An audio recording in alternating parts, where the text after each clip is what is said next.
Yao also said in view of the rapid changes in retail trends in recent years, the industry should innovate and adapt accordingly. That's not just in terms of retail strategies, but also in terms of the use of AI in understanding locals and tourist spending habits.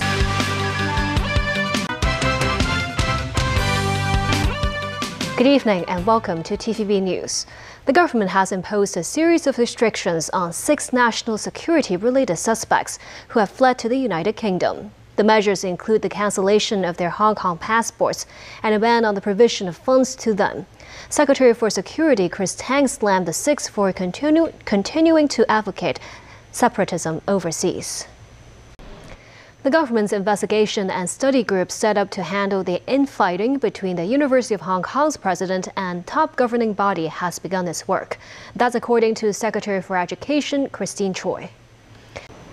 UK Prime Minister Rishi Sunak has been hit by disappointing monthly financial results, hours after he told voters he is the man to trust on the country's economy.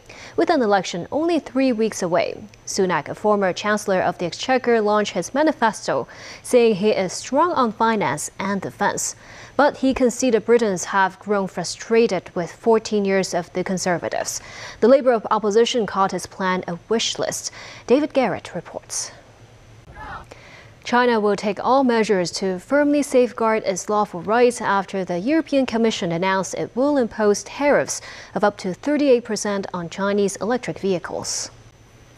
Hamas says its positive response to a U.S. ceasefire plan for the 8-month war in Gaza has opened a wide pathway to reach an agreement.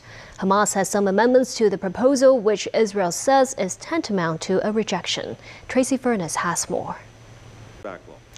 Hunter Biden, the surviving son of the U.S. President Joe Biden, has been convicted of all 3 felony charges in his federal gun trial on Tuesday. The first 2 counts were for lying about his drug use on a federal background check form, and the third count was for possessing a firearm while addicted to or using illegal drugs. President Biden said in a statement that he will accept the outcome of the case and pledge support for his son. NBC has a story. And still ahead. Welcome back. Lethal flesh-eating bacterial infections have been on the rise in Japan. The number of cases across the country has reached a record high.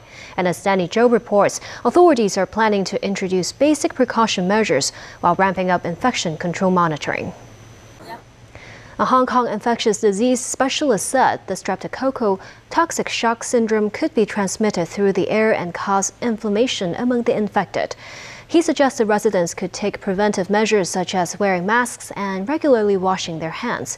Timothy Lee tells us more. Heavy rain has caused severe flooding on the Spanish island of Majorca on Tuesday. Back locally, the Retail Management Association will hold the Happy Hong Kong Shopping Festival in July and August, with a range of discounts and special offers. This as the association admits the retail sector remains in dire straits as a result of the popularity of budget tourism among mainland visitors, compounded by locals' frequent travels up north. Commerce and Economic Development Secretary Algernon Yao said the retail industry should seek digital transformation to maintain its competitive edge.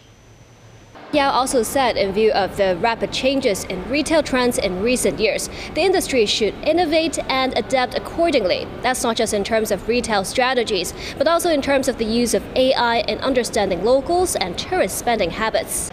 Over to sports. According to British media reports, Manchester United manager Erik ten Hag will remain in the job for the next season and has entered into talks with the Old Trafford club over a contract extension.